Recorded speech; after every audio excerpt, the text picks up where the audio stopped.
All right, Bismillah ar-Rahman ar-Rahim. Let me ask you guys a couple of quick questions. Ready? And I'm going to actually allow you to unmute yourself to give me the answers. You guys ready for that? Yes or no? All right, perfect. Let me go to the participant list. Mute all, allow participants to unmute themselves. Okay, let's get with a quick warm-up round. Salam. Walaikum assalam. Warm-up round. So here's how it's gonna work, all right? You can type the answer or say the answer. Okay. With me? Type it or say it, and I am going to give you I'm gonna give a countdown, okay? And based on my countdown, I'll tell you what you have to say. Understood? Understood. All right. Okay. Is it true or false questions? Ready? Angels. Can you hear me? Yeah, I don't need you to say right now. Anything right now. The angels existed, or were created by Allah before Adam. True or false? True. True. True. Right. Those who say true, why do you say true? I need somebody to tell me the answer why they say true. Because the angels, they asked why God created humans, so obviously they were there before. Excellent. This is Zainab. Yeah, How's it going, Zainab? I'm tired. But thank you. Great answer. The angels in the ayah from the Quran, the angels asked Allah subhanahu wa ta'ala. They were like, hey, قَالُوا أَتَجْعَلُ فِيهَا مَنْ يُفْسِدُ فِيهَا وَيَسْفِكُ الدِّمَاء. Are you going to place someone on earth who is going to cause corruption on the land and is going to shed blood? So clearly the angels were in existence before Adam alayhi salam was created. Okay. The earth was created by Allah before Adam alayhi salam was created. True or false? True. True. True. True. True. True. True. True as well. Okay. All right. Next question. Adam alayhi salam was created, say like miraculously, by Allah. True or false? True. What do you mean by miraculously? So, I think it's true. all right, good question. So miraculously, what I mean by that is, it wasn't a natural process of how True. human beings are born. Yeah, true. True. True. I.e., not a natural process. Okay? Yep. All right, very good. That is actually true. That is correct. Allah subhanahu wa ta'ala created Adam in his, as an adult. You know, he didn't create him as a baby and he grew into an adult. He was made into an As an adult. adult. Okay? Adam alayhi salam was created by Allah from a handful of dirt that he took from the entire earth. True or false? True. True. That was also true. That was also true. This is something, there's a hadith of the Prophet, I shared that with you last time. The hadith of the Prophet which says that he created Adam from dirt, min qabdatin qabadaha min jami' al-ard, a handful of dirt that he grabbed from the entirety of the earth, and that was the explanation of the diversity of the humans. Okay, Allah created the soul of Adam before his body. True or false? False.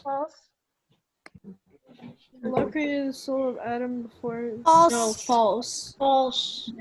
We have people saying false. Why? Some people who saying true. Why would you say true? So let's see. We have Adila saying true. Yeah. Why would you say that? All the souls were created. Not. All the souls were created before. No thoughts. Can I say why it's false? I think you said it's true, right? Why would you say it's true?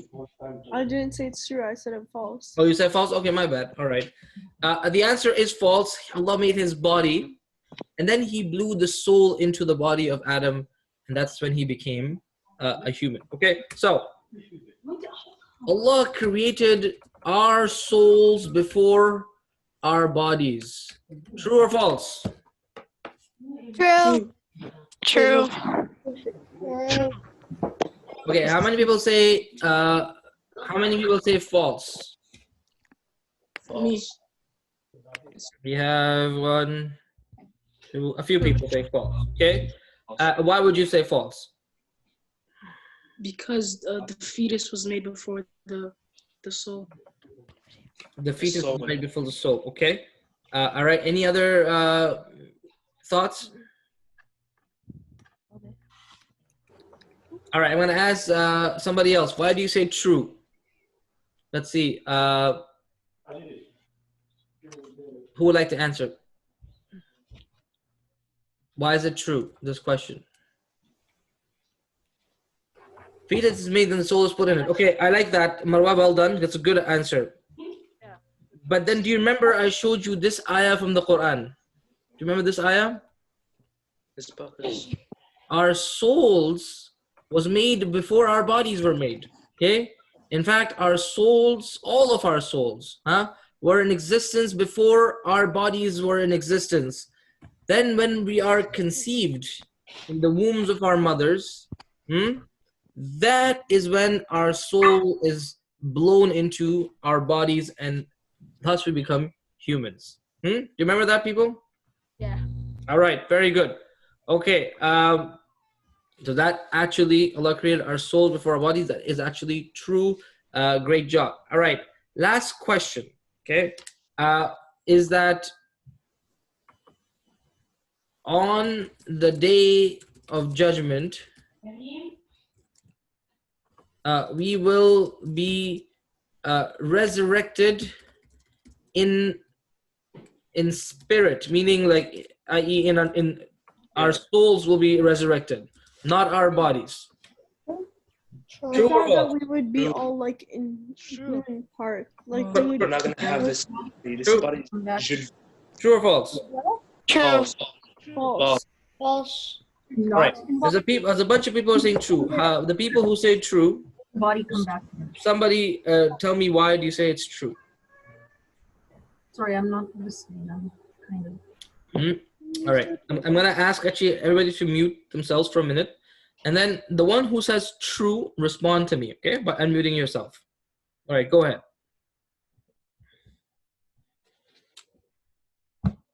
Somebody who says true. Zainab? No? Okay, maybe somebody who's saying false. Would you like to explain? Yeah.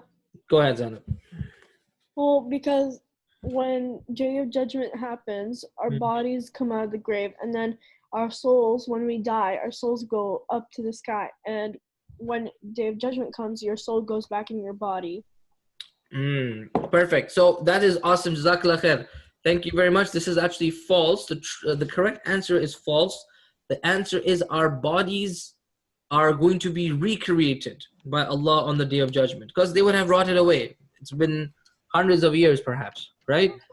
But our soul, which was taken and goes to a place called the Illiyin, or the place called Sijjin, that place, that's where the souls are held until the day of judgment. And thus on the day of judgment, when the body is recreated, the souls are rejoined with the bodies, and that is, we will be there in body and spirit, both of us. Like it'll be وَإِذَا النُّفُوسُ زُوِّجَتْ, like the ayah says, the soul and the body is joined together. Okay, so that's a quick rapid fire, warm up round. Mashallah, you guys did awesome. Now, Adam alayhi salam, we've spoken about this before, that he was created by Allah subhanahu wa ta'ala without a father or a mother. Isn't that right? And he is an exceptional creation in this regard, that he was created by Allah subhanahu wa ta'ala without a parent. Okay? All of us have parents, correct? Yes. Alhamdulillah. Now,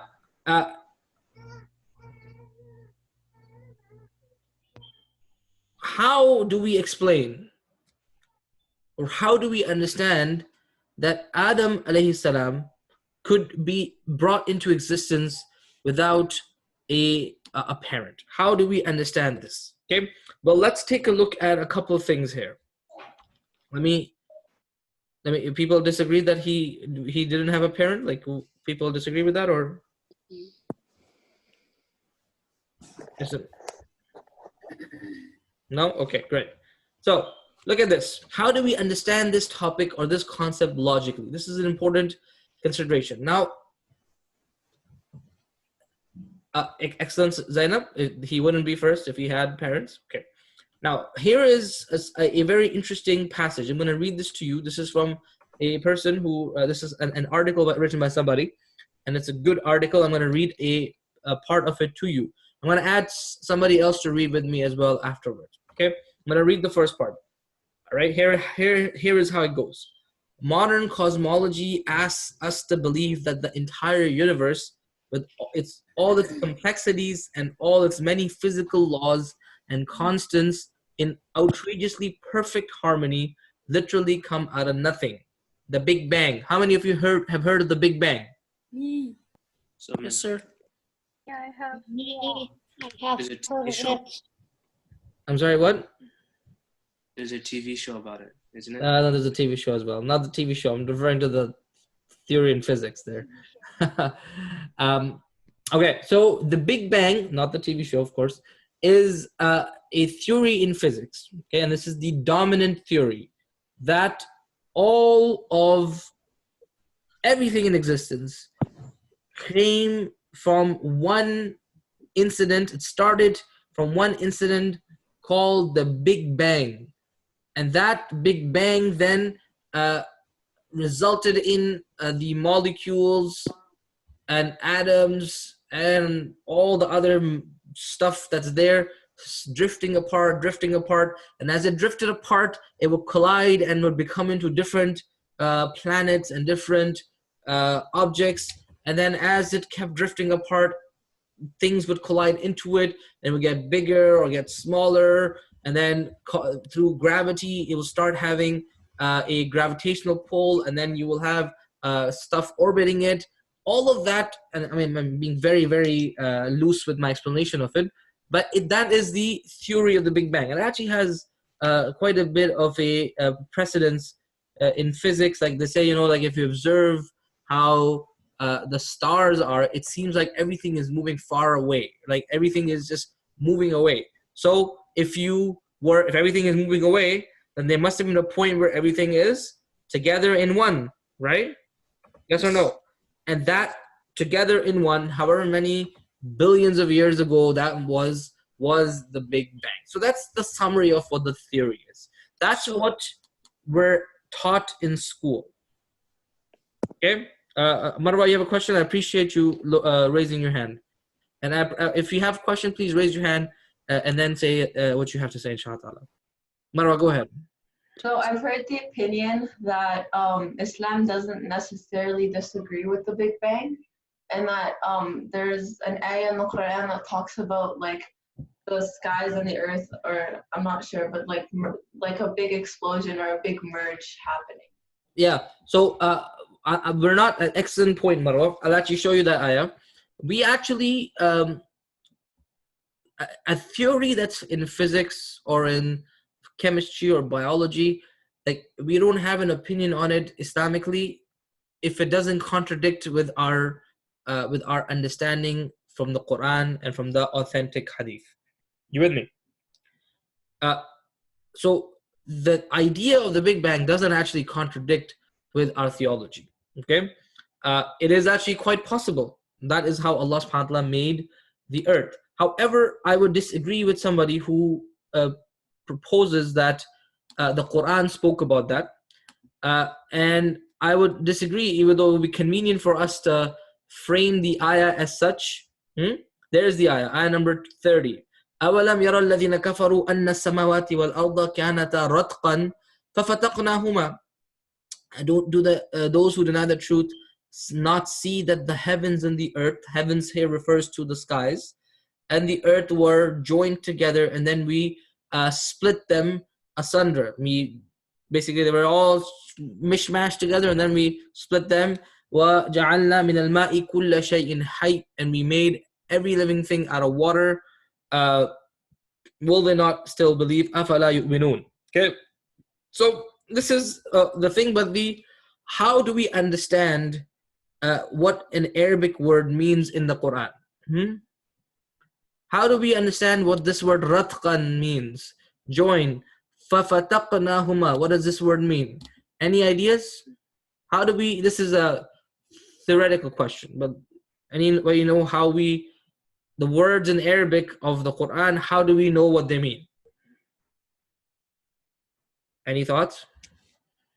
Anybody has their hands? Oh, Muhyiddin has his hand right. Do you have an answer to that, Muhyiddin, or somebody else has an answer to that?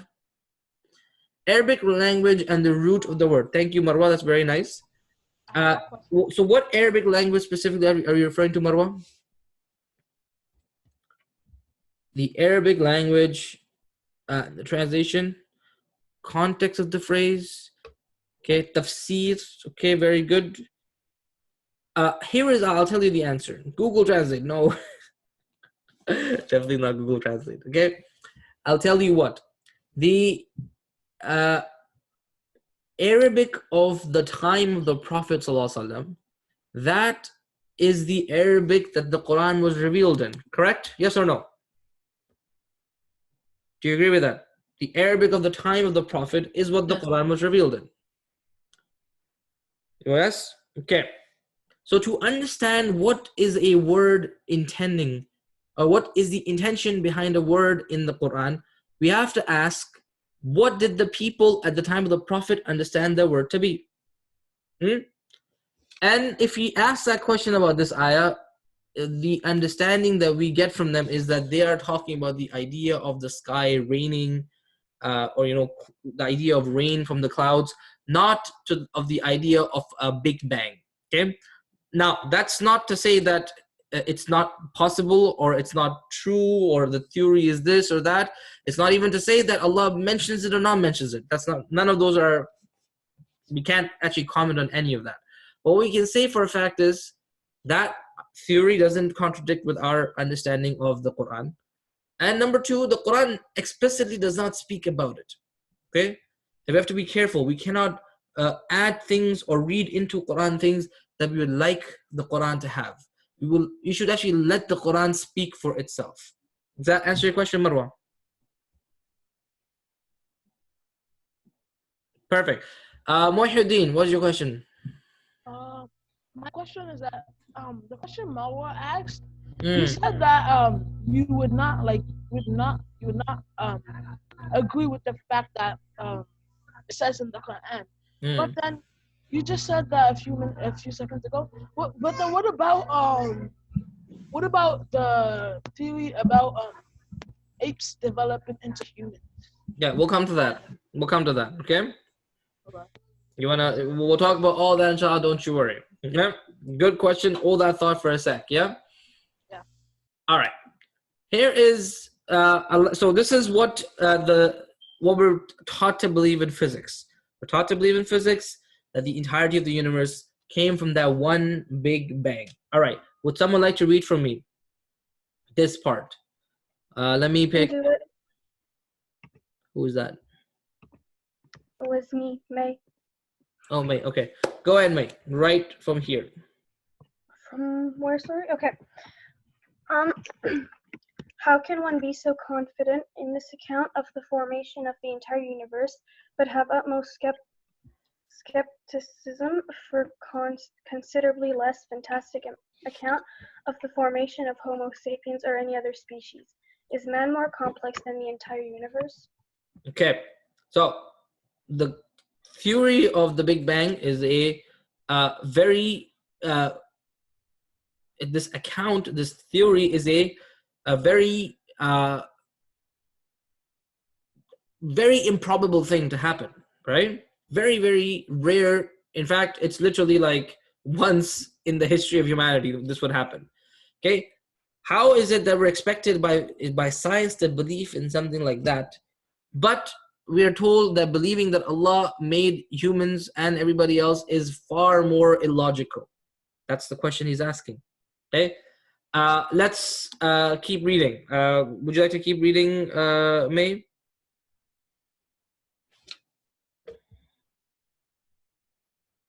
Where'd you go? Where is she? May? Where'd you go? All right, somebody else would like to read? Okay, Yumna perhaps? All right, Yumna, go ahead. Modern science asked us to accept that the entire universe came to be without physical precedent. Then why, by science's own lights, is it so inconceivable out of hand for a single species or even organisms generally to appear without physical precedent? What's precedence? Do you know what precedent or precedence means?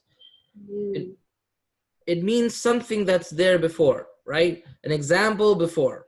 So we're asked by physics, this is the dominant theory of physics, that everything we believe in or everything around us, it came without a physical precedence before it, meaning there was nothing before it physically, and then it came into existence. That's what we're taught to believe. If you study physics in high school and then university, that's the dominant theory that we're taught. Okay, there's other theories as well. Then the question is, if that is something we assume to be true, why cannot we assume that a single species, right, like humans or other organisms, why can't they just appear out of physical precedence? Remember, I told you, we believe Allah subhanahu wa ta'ala made Adam on the earth or in heaven. Where do we believe Adam was made? On the earth or in heaven? In heaven. In heaven. We believe he was made in heaven, right? And there is some things about Adam alayhi salam, or in fact, there's things about human beings that set us apart from the rest of Allah's creation, from the rest of whatever exists in the world. Okay? For example, our ability to communicate. Now we know animals communicate. The Quran speaks about a ant communicating or a honeybee communicating with other honeybees. That's all there. But the way we communicate is, for us, communication isn't just basic information. Do this, don't do that. For us, communication is a way of life.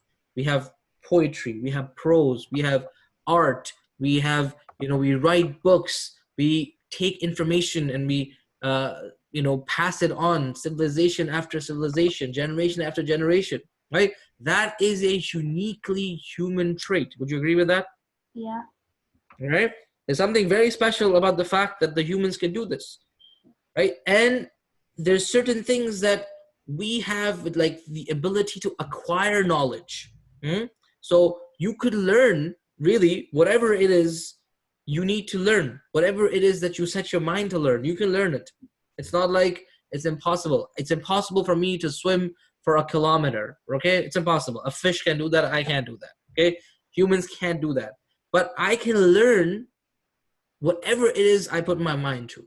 You see? And that's a very unique human trait. And that is actually something that the difference between humans and other species, it's very stark. Okay? And when we spoke about Muhyiddin's question about evolution, the theory of evolution, one of the biggest problems right now with it is that it can't explain how humans are so different than the other species if everybody came from the same single cell organism. How could one species be so vastly different in the way they speak, in the way they create civilization, in the way they pass knowledge, in the way they acquire knowledge? How could they be so vastly different? There's actually a major flaw and a major problem with that theory currently. So now we're asked, why can't we believe that? And the answer is we definitely can believe that. Just like we can believe that all of the creation came into being with a bang, we can also believe, like literally appeared out of nothing, we can also believe Allah can make Adam alayhi salam out of nothing. In fact, He made him out of a handful of dirt. Hood at the end today, don't worry. He made him out of a handful of dirt, and since he was made in heaven and then sent to the earth, He brought heavenly traits on the earth. Are you with me, people? All right. Let's continue reading. I'm going to ask someone to finish off this last passage for us, inshallah. Pretty sure, but now we have to listen. All right. Let's see. Who is the person who would like to read the last part for me? Muhyiddin? Or Alishba? Or let's have Alishba read a little bit and then Muhyiddin a little bit. Right, go ahead, Alishba. From After All? From After All, yes. After all, science acknowledges within its overall ontology the existence of at least one bang. Wouldn't a truly scientific mind wonder whether such bangs occur in other contexts? Shouldn't the nature of bangs be a subject of wide scientific inquiry with profound implications for all scientific sub-disciplines? All right, Muhyiddin, the last paragraph. Thank you very much, Alishba. You're welcome. In sum? In sum, here is the clinician attempts move the mic away from your mouth. Speak normally. that makes the Quranic narrative and its underlying ontological and epistemological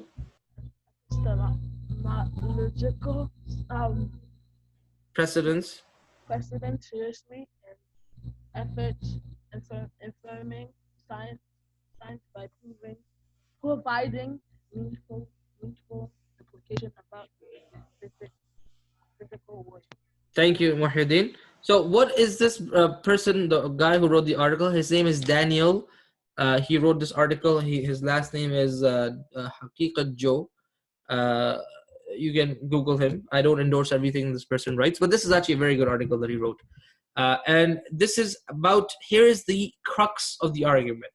The crux of the argument is, if you can believe in the Big Bang, everything just came out of a bang, we can believe that the creation of Adam was also a bang like the Big Bang. If you can believe that the universe can come from essentially nothing or a very small amount of matter, we could also believe that an entire species, in fact, forget a species is a very small part of the universe, right? Just one species out of the entire universe, we can definitely believe came from a handful of dirt that Allah grabbed and created from that, the originator of that species. You see, that's his argument, and it makes, in my opinion, a lot of sense. Allahu A'lam. Okay, his name is Daniel Haqiqat Joe. That's how he spells it. I'm not sure. Are we going to do another Kahoot? Yes, Fatima, I answered that question. We're going to do the Kahoot at the end today. Okay, so that is the article.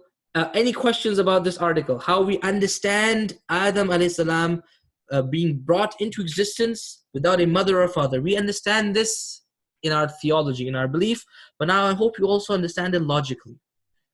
Does it make sense to you people?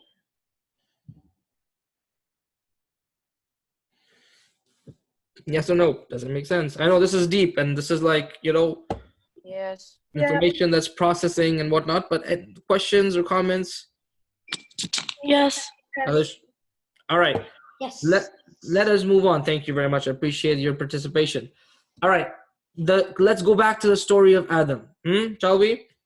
وَعَلَّمَ, after this creation of Adam alayhi salam, Allah subhanahu wa ta'ala says, وَعَلَّمَ آدَمَ الْأَسْمَاءَ كُلَّهَا ثُمَّ عَرَضَهُمْ عَلَى الْمَلَائِكَةِ فَقَالَ أَنْبِئُونِي بِأَسْمَاءِ هَؤُلَاءِ إِن كُنْتُمْ صَادِقِينَ.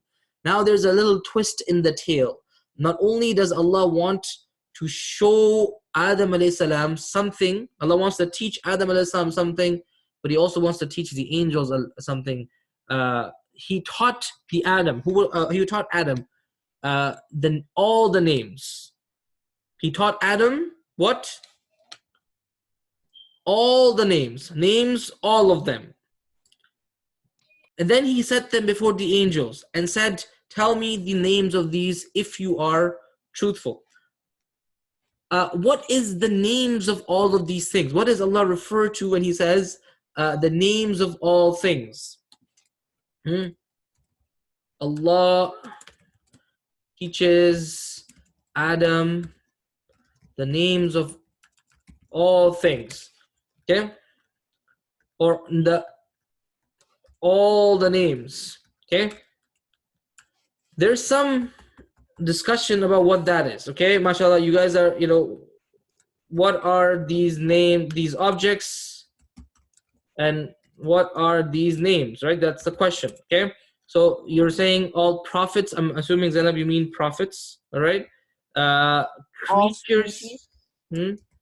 Creatures in the universe. Excellent. What else? All things on earth. Okay, things on earth. Angels. Okay, perhaps. Very good. So these are all good answers. I really like these answers. That everything in heaven, perhaps. Okay, names of Allah, everything in heaven, names of Allah. Good suggestions, really good. Everything on earth, right? Here is the reality. We actually don't know what these objects are. We actually don't know what these objects are. But what we do know is that there's actually quite a few things on earth that share the origin between languages. Between languages, the origin of the word is the same. Okay, so for example, the word for mother, okay, in Arabic, in Urdu, ammi, right? In Hebrew, in many other languages, there is the letter meme or the M sound in it. And this is actually quite a universal idea. You find this across languages, across many languages. Certain names or objects have universal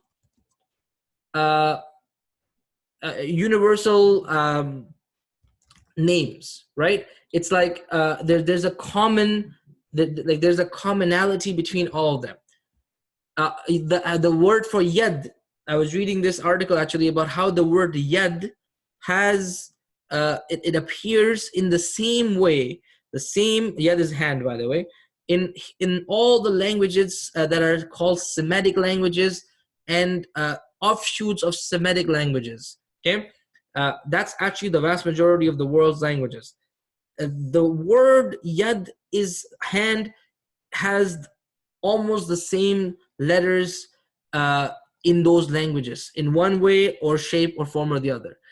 So we don't know what these objects are. Okay. But what we know is perhaps the names of perhaps these universally common origins of many words. Perhaps that is what Adam was taught.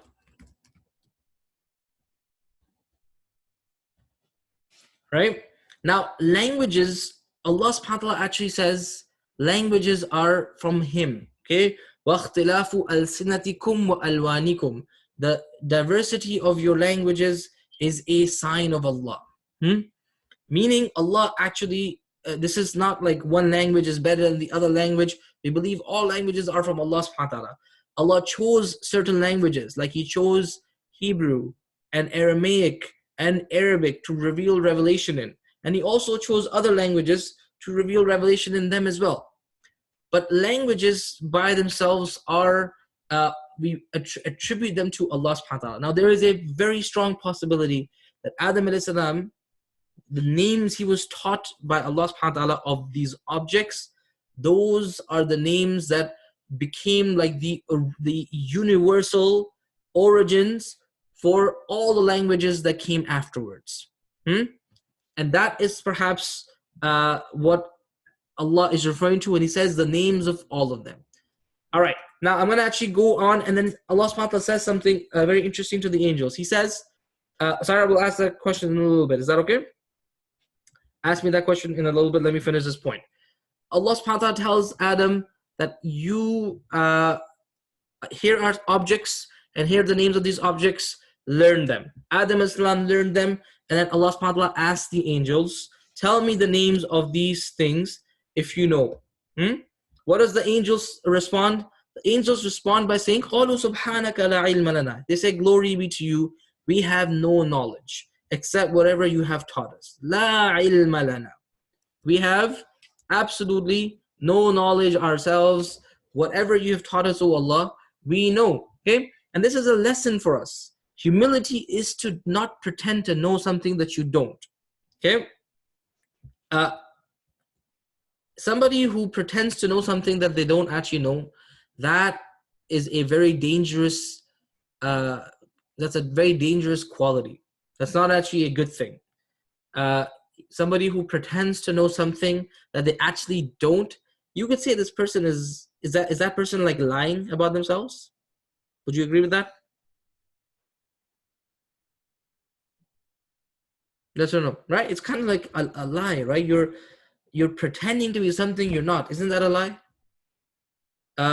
So it's very important that humility, like true humility, is if you know, you know. If you don't pretend. You just say, I don't know.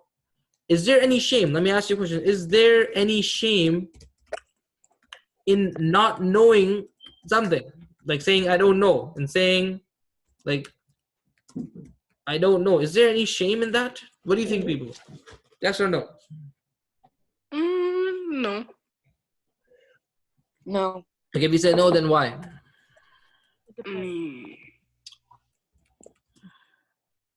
Why do you say that, Ibrahim? Because maybe they've never heard of it or something. Perfect. Maybe they've never heard of it. That's a good point. Right? And the good thing is that at least you didn't pretend, right? Are you with me? There's no shame. Yeah. in that. Don't mute. What about some of you who say it's a chance for you to grow and learn about it? Excellent point. It's like admitting defeat for some people. Excellent, Marwa. Very good point. Some people think that it's like, you have defeated, or you admit defeat, and that's not true. I would say saying I don't know, I wouldn't accept this answer if someone said to me, I asked them in school, by the way, where is your book? Where is your textbook? And if someone says, I don't know, I tell them I don't accept that answer. Because it's your responsibility to know where your book is. Correct? Are you with me, people? It's not your responsibility? You don't agree with that? Yeah. It is your responsibility. Right? Excellent. Well done, Muhyiddin. Right? So it's not, the question is asked about something that you should know, something that you knew, and then you're like, hey, I don't know where that is. I don't accept that as an answer. But if I ask you a question that you genuinely don't know the answer to, that is something you shouldn't say, yeah, I know this, or make up something, because that kind of pretentiousness is actually not very good. Do you know in interviews, because I would conduct interviews from time to time,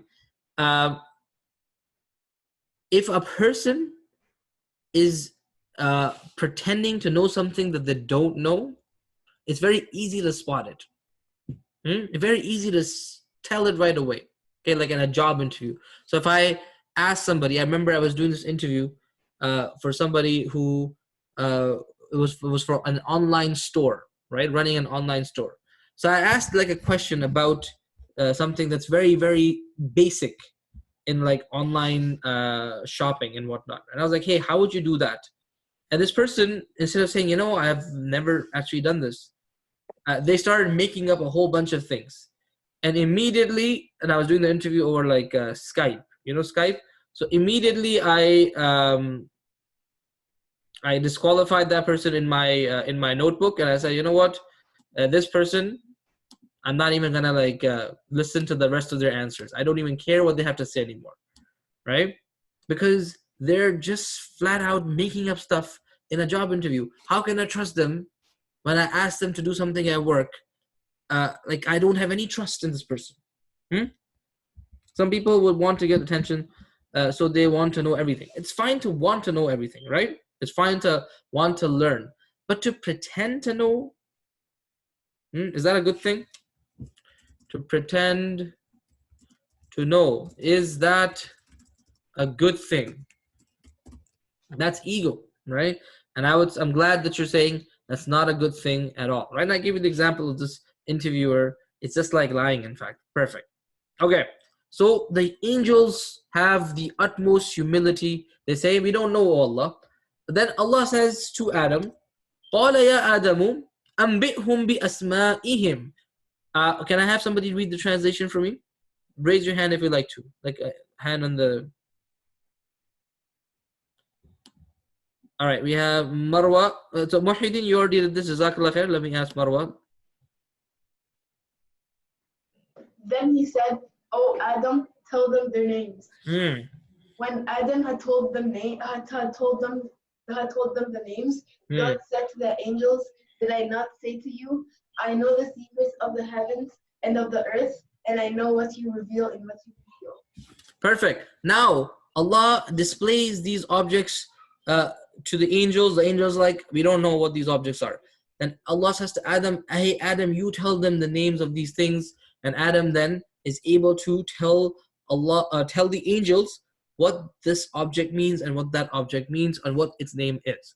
Okay. Allah subhanahu wa ta'ala then says to the angels, did I not tell you that I know something that you don't? I know something that you don't. Here is what Allah was doing. Allah subhanahu wa ta'ala was teaching through examples. Okay, He could have told the angels, humans, one of the things that makes them special is they will be able to learn and acquire knowledge. Okay, they will be able to acquire knowledge, pass it on, teach it, learn it, teach it, and generation after generation, that thing will become bigger and bigger and better. Okay, but instead of telling this difficult thing to the angels, Allah subhanahu wa ta'ala showed them the example. They're like, see, that's what a human being can do. He can learn and he can retain. And that actually speaks to human excellence.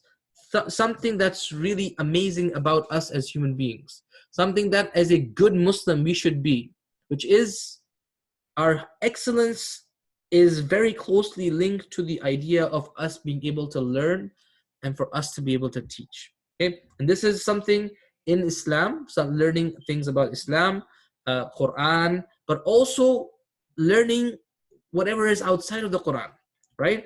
The names that Allah taught Adam, the names of all things, was this only religious knowledge?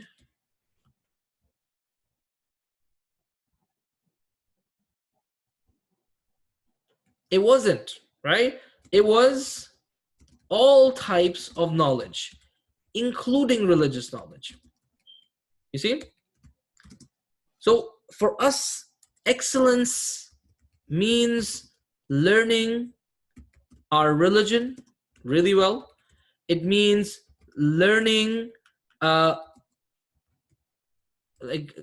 doing really well in school. Excelling, being really good at what you have learned, being a master in it, achieving like high achievements in whatever subject you like, whatever it is that you're focusing on in school, in university, being an expert, being and expert. That is human excellence. That's what actually we're taught to be. That's who Adam alayhi salam was. Excellence, right? Adam alayhi salam showed an example of human excellence. Okay, the Prophet ﷺ told us that in Allah subhanahu wa ta'ala loves it that إِذَا عَمِلَ أَحَدُكُمْ عَمَلًا أَن يُتْقِنَهُ. Allah loves it when you do something that you do it how so? You do it 100%. That's what Allah subhanahu wa ta'ala loves. It's a hadith of Prophet. He loves it when we give our all to whatever it is that we're doing. Okay, what is the first ayah revealed in the Quran, people? Do you know? First ayah revealed. Not alhamdulillah, it's actually اقرأ باسم ربك الذي خلق. Read.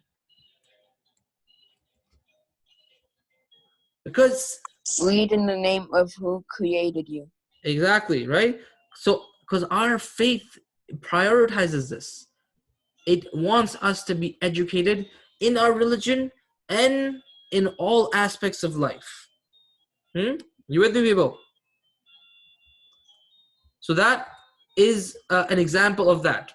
Then Allah says to the angels, He says, وَإِذْ قُلْنَا لِلْمَلَائِكَةِ اسْجُدُوا لِآدَمَ فَسَجَدُوا إِلَّا إِبْلِيسَ. And here we get introduced to who? Which character? From the translation, tell me. Shaitan. Shaitan, but what's his name? Iblis. Iblis. This is our introduction to Iblis. The first time in the Quran, Allah mentions him. And we're going to talk about him today, inshallah ta'ala. And we have a kahoot on Iblis, don't you worry. Okay? Now, here is the thing. All right? Iblis, he refused. Aba, he refused. Wastakbara, he acted proudly. وَكَانَ مِنَ الْكَافِرِينَ, and he was an unbeliever. Allah said to the angels, bow down before Adam. This is not actually bowing down in the way of like prostrating. This is actually bowing down in the way of showing. Okay? It's like if you are making sajda towards the Kaaba, right? Do you know what the Kaaba is? Yep. Yeah. Right? If you make sajda, let me ask you this question. If you make sajda to the Kaaba and you are actually in like in al-Haram, in the Masjid al-Haram, does this mean are you worshipping the Kaaba? Yes or no? Yes or no, people? No. Yes. Yes. You're worshipping the Kaaba? Is that what we do? No. No. No. We don't We worship. worship God. Oh, we don't worship the Kaaba, right? We worship Allah. You worship the person who lives in the Kaaba. Lives in the Kaaba. There's no person who lives in the Kaaba, and we don't No, worship not the the person. The Allah. He all the masjids are Allah's home, right? Correct. Every mosque is Allah's home. So Kaaba is a home for Allah. Correct. So we worship Allah. So we worship Allah, but see, our sajda to the Kaaba is symbolic, right? It's not to the Kaaba. It is a sajda to Allah. Are you with me? Yeah. But it is directed towards the Kaaba. The Kaaba. Similarly, the sajda of the angels, our sajda is to Allah, directed towards the Kaaba. The sajda of the angels is to Allah or Adam? Allah. Allah, but directed towards Adam. Towards Adam. Okay? Now, we actually don't believe Allah lives in the Kaaba or Allah is actually part of the world. Allah is above the world. Okay? World, the time and space cannot contain Allah. لا يدركه الأبصار لا تدركه الأبصار وهو يدرك الأبصار. Allah is above his creation. But here is the interesting thing here, right? The angels prostrating to Adam is just like us prostrating towards the Kaaba. Our sajda, that prostration is to Allah, just like the angels' sajda was to Allah. Except Iblis. Except Iblis. He, Aba was takbara. Was he an angel? Yes or no? Yes. Iblis was an angel. No. How many people say yes? Yes. No. He was the fallen No. angel. He was jinn. He was not an angel. He was not. All right. Who said yes? No. I did. Someone said yes and said something interesting about it. Iblis is not an angel. Okay. He's jinn. He's a jinn. He was a jinn, but somebody said something interesting. He's a jinn that lives in Jannah. Jinn that lives in. He was brought up with the angels by Allah, but he was never an angel. Okay, very good. I heard somebody say a fallen angel. Did somebody say that? Yes. Who said that? Ibrahim. Ibrahim. Where did you learn that? Where did you learn that from? I don't know. He probably got that from the Christian mythology, or like the Christian. That is actually the Christian belief. Well done, Yeah. Ibrahim. That's actually the Christian belief that Iblis was a fallen angel. We as Muslims don't believe that angels are fallen angels. We believe that the angels are servants of Allah. They worship Allah subhanahu wa ta'ala. They don't disobey Him. You with me? We actually don't believe that. We believe that Iblis was a jinn. And Iblis was actually a very good jinn. He was a very devoted jinn. Like he worshipped Allah subhanahu wa ta'ala a lot. Alright? And we believe that he was the member of the genus of jinn. That's what we call it as, right? But then he did something that caused Allah to expel him, and in fact for Allah to curse him until the end of time, which is what he just did here. Abba, he refused. And not just refused because he was like, you know what, I'm tired, I am kind of like, I'm a little lazy. No, istakbara, he acted proudly. He actually thought he was better than Adam. And we'll see that tomorrow. Those ayat we'll study tomorrow, inshallah. When he says to Allah, Ana khayrum minhu, I am better than him. I am better than him, O Allah. You made me from fire, and you made him from sand, from dirt, from sand, right? So he actually, it's not just that he didn't accept what Allah said. It's not that he made a mistake. It's actually that he said, oh Allah, you made a mistake in choosing Adam over me. That's what he said. Iblis didn't just make a mistake. He said, you made a mistake, oh Allah. That's what he said. And that is the result, or that's what caused him to be kicked out of paradise and for Allah's curse to be upon him. Okay, are we going to make mistakes as human beings? Yes. Yes or no? Yes. Yes. Of course, we are going to make a lot of mistakes. In fact, the Prophet said, "Kullu ibn Adama khata." Every human being, every child of Adam makes a lot of mistakes. Okay, but the best of those who make mistakes are who? At-tawwabun. Those who learn from them. The best of those people, of these people, are the ones who learn and fix their mistakes, right? The idea of repentance. Oh Allah, I'm sorry. This is a hadith of the Prophet ﷺ in which he states this. If we make a mistake, does that mean we are like doomed to hellfire? No. Yes or no, people? No. No. You have And to that's say the difference astaghfirullah. between That's a big no. It's a big no. Okay? They're like that's also the difference between Adam and No. Iblis. That's the difference between Adam and Iblis. exactly. Who said that? Mahmoud. Mahmoud, mashallah, ahsant. We'll see this. Adam made a mistake. Iblis made a mistake. Iblis said, Allah, I wasn't wrong, you were wrong. When Adam made a mistake, he said, Allah, I was wrong. I am the one who made the mistake. And that is the attitude that we are expected to have. We're supposed to make mistakes, but we're expected to learn from our mistakes, and we're supposed to fix them by making tawbah, by apologizing. That is what Allah subhanahu wa ta'ala, that's what makes a great human being. Okay, let's look at the word. Let's talk about the devil today a little bit, all right? Iblis. And he is a very interesting character, and then we'll conclude with the Kahoot. Iblis, the devil, all right? His name in Arabic actually means utter despair. That's what the name of the devil means, utter despair. From the word mublis or iblas, he is named as such because when he not just disobeyed Allah, but flat out accused Allah of being wrong, that is when the curse of Allah fell on him.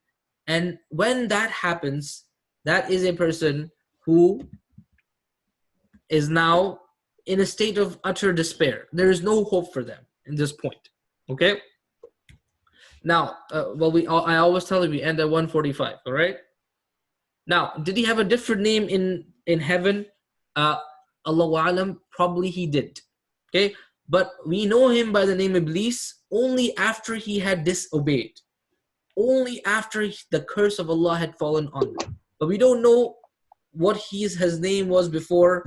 All we know, he was a devoted servant of Allah subhanahu wa ta'ala. But then when he said, Allah, you're wrong and I'm right, that is when Allah named him Iblis. Ya Iblis. O Iblis. And that became the one who has no hope. Okay? Now, he is the member of the genus of jinn. Okay? Jinns and human beings, here is a small Venn diagram for you. Okay? Jinns and human beings don't interact that much. What I mean by that is, it's not that every day I have like a jinn buddy that I call and say, hey, how's it going? How are you guys? How are you guys dealing with Corona? Right? That's not the relationship between us and jinns. Okay? We know that there is a jinn that whispers to us. Okay? We know that there is the major devil, the head devil is known as Iblis, and then he has an army of minions. Okay? But we don't interact with jinns as much. The limited interaction that happens between jinn and human beings generally comes under the situation of what's called sihr. Anybody know what sihr means? Isn't it magic? Black magic. Black magic, yes. And that is a very dangerous thing. That is when a human sells his soul to the devil. Okay? Now, that's a very interesting topic. We can talk about it some other time. But the point of this is that anything bad happens to you, it's not that there's a jinn in your room doing it. Okay? And anything that happens to you that is, like spooky or strange, it's not because there's some jinn out there manipulating things. No. We don't believe that. This is the destiny of Allah subhanahu wa ta'ala. The interaction between humans and jinns is a little bit. Muhammad is asking, how do you sell your soul? Muhammad, don't worry about it right now. And this selling a soul, by the way, this is not a joke. Okay, this is not a laughing matter. This is when a person says, you know what, I don't care if I go to the fire of hell. I'll accept going to the fire of hell. I just want right now this jinn to do something to this person. Okay? And that is the unfortunate and the tragic and the disgusting reality of sihr, black magic. We can talk about that a little bit later. Let me finish this point, please. Inshallah. Okay. Iblis is a member of jinns, and jinns are good and bad. Okay. There's good jinn and bad jinn. Do we have in the Quran a mention of good jinns? Anybody know? No. Yes. Good jinns, where are they mentioned in the Quran? Good jinns. Anybody know which surah? Surah Al-Jinn. Surah Al-Jinn. Well done, Abdullah. Right? Abdullah, you answered? Was it you? Yes. Perfect. Surah Al-Jinn, what does it say? Say, it has been revealed to me that a band of the jinn listened to the Quran and they said, we have heard a really wonderful recital. Subhanallah. Right? These good jinn, the Prophet ﷺ was praying once and they heard the Prophet ﷺ reading Quran and they were amazed. And they were so amazed that they said, when the Prophet ﷺ stood up to pray, they pressed وَأَنَّهُ لَمَّا قَامَ عَبْدُ اللَّهِ يَدْعُوهُ كَادُوا يَكُونُونَ عَلَيْهِ لِبَدًا. They pressed close to him in great numbers, almost like tripping over each other, stifling him, because they wanted to hear what he was saying. They wanted to see the Prophet ﷺ praying, and they became so fascinated by what the Prophet ﷺ had to say. They became Muslims, and then, subhanallah, they went back to their jinn folks and said, you know what, guys, you all should become Muslims too. قَالُوا أَنصِتُوا. They said, be silent and listen. فَلَمَّا قُضِيَ. Then when he was finished, وَلَّوْا إِلَىٰ قَوْمِهِمْ مُنذِرِينَ. They went back to the people to give them warning. قَالُوا يَا قَوْمَنَا. They said, O our people, we have heard a book which has been sent down after Moses, fulfilling the predictions existing in the previous scriptures, guiding to the truth and the straight path. O people, believe. Respond to the one who calls you to God and believe in him, and he will forgive your sins and protect you from a painful punishment. SubhanAllah.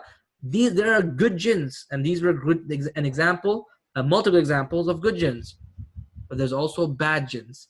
The bad jinns are known as shaitan, or the plural of that is shayateen. In English, Satan. And the head of these devils is who? Iblis. Iblis. Iblis. Iblis actually is the head of these devils, because when he was expelled from heaven, as we'll see tomorrow inshallah, he said to Allah, "Oh Allah, allow me to live to the end of time. Anzirni ila yawmi yub'athu." Okay? And Allah gave him that special permission, that's extraordinary opportunity, or this extraordinary circumstance. Allah said, you can live to the end of time. Okay? قَالَ إِنَّكَ مِنَ الْمُنظَرِينَ. Now, let's read this hadith and we end with this, and then I'm going to go to the Kahoot. Yes, I know, Fatima, there's only 10 minutes left. Okay, Jabir reported that the Messenger of Allah said, Iblis places his throne upon water. Okay, someplace in the earth or a abandoned body of water, he places his throne upon the water. He then sends dispatches for creating dissension. Dissension meaning, problems between people. Okay, though the nearer to him in rank are those who are more notorious in creating dissension. Someone would like to read the rest of this for me? Let's see. Let me pick somebody randomly. Let me pick. Judy. All right, go ahead, Judy. From dissension? From one of them. Or from the nearer? One of them comes from this part. Oh. One of them comes and says, I did so and so. He says, you have done nothing. Okay. He says, you have done nothing, devil. Okay. Next. Continue reading, please, Judy. Then one amongst them comes and says, I did not spare so and so until I sowed the seed of discord between a husband and a wife. What do you think the Iblis is going to say to that? You have done something. Done something, right? In fact, the Satan, Iblis, goes near to him and says, what, Judy? You have done well. You have done well. He in fact says you. In Arabic, he says anta. You are the one who's done something. Anta, anta. You have really done something. You're the man. That's what he's trying to say. Because that is the role of the devil. His role is to create dissension. His role is to, he refuses to bow before Adam.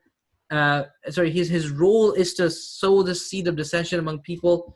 And that's the context that Allah sends him in. All right, let's go to the Kahoot for today, inshallah.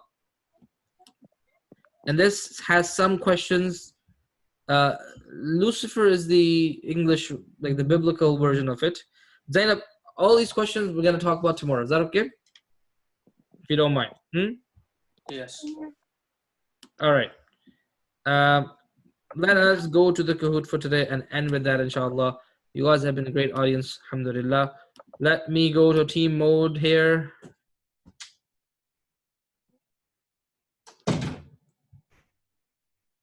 All right. Oh, hold on. F11. There we go.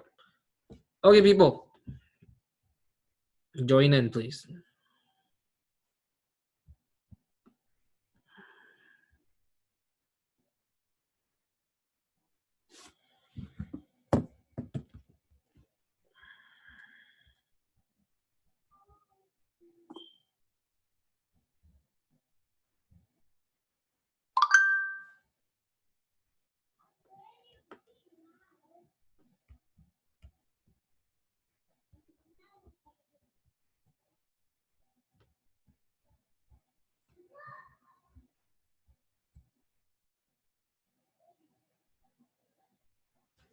MashaAllah, very good.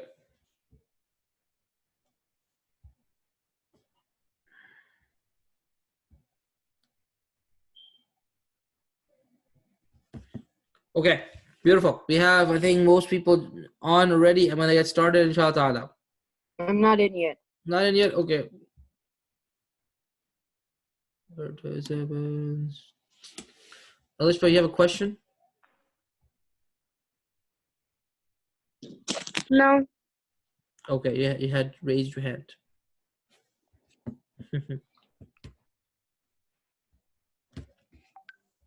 All right, let's get started. Wait, I'm not in yet.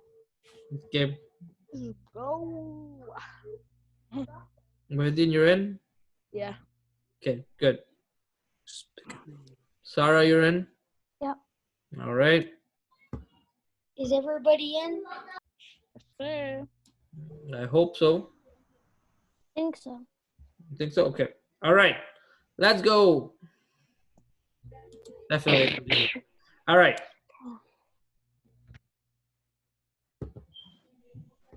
What does Iblis mean? The devil, Satan, utter despair. There's a third, this answer, I don't know, it's messing up. Ignore that answer.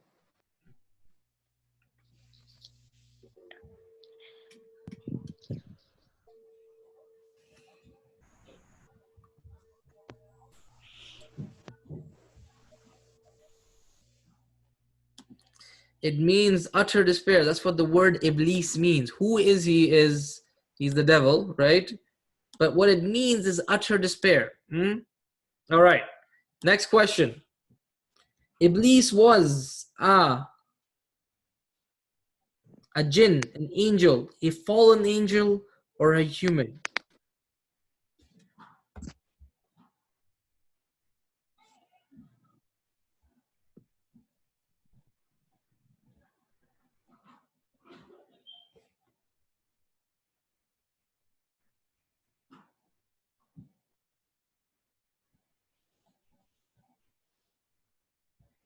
The correct answer is he's a jinn. He was not an angel. Definitely not a fallen angel. I just told you that, guys. Why would you say that? All right. Next question. Iblis was a highly devoted worshipper of Allah before his disobedience. True or false?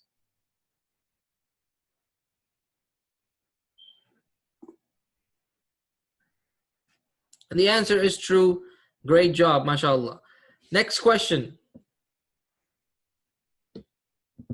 Okay, next question is true or false? Humans and jinns interact a lot.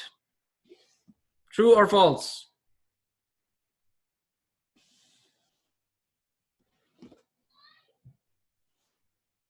The answer is false. Like I told you, the interaction here, I mean, is like how humans interact with other humans. We don't have that kind of interaction with the jinn. Okay, very good. Next question. There are only bad jinns. True or false?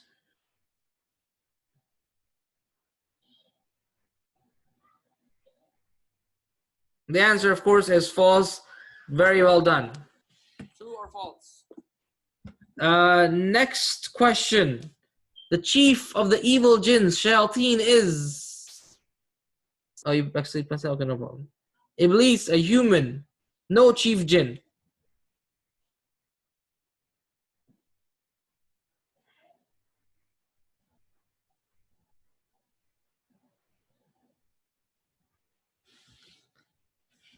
Iblis is the head of the devils. Okay. Iblis loves it when a devil sows dissent between a husband and a wife. True or false?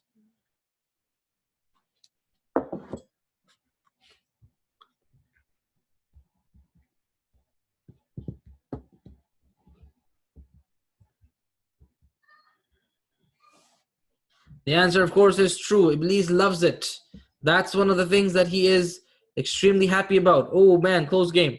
The reason why Iblis was cursed was he was arrogant, he made a mistake, he saw himself better than Adam.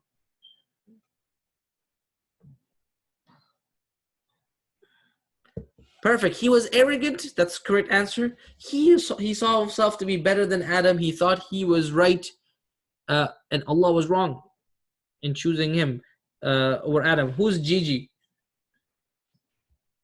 Oh, hold on. Let me allow you to unmute yourself.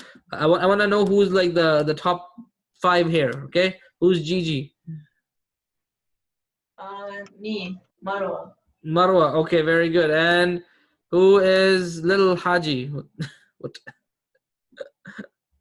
kind of names? Who's that? You're Hadia. Okay, good. Just saying, you finished it. Oh, okay. Who's Mo is the best? Because it's a close game. It's one question left. Rahim. Huh? Who's Mo the best? Rahim. Ibrahim. Okay. Sana. Okay. You have your own name. Thank God for that. And Ahmed. All right. Ahmed is there too. Okay. Last question. Close game. Iblis did not blame Allah for his mistake. True or false? He blamed him. No mistake. False, because he did blame him, so it's false. He blamed him. We can hear you, Ibrahim. The answer is false. Correct, Ibrahim, and the rest who chose that answer. It is, he blamed Allah for his mistake. He said, oh Allah, you are the one who's wrong. You chose wrongly, not me. All right, third place, mashallah. Mo is the best. Mashallah. Number 2, Lil Haji. Okay. Number 1 is Gigi. Awesome, mashallah. Runners up are Sana, Bakri, and I'm the Ahmed. best here. All right, mashallah. Great job, everybody. Jazakumullah khairan. I will see you all, inshallah, on tomorrow.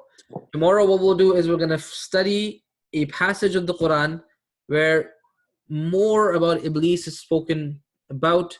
He says what he has to say, and we'll talk a lot more about the nature of the devil and what we call the devil's deception.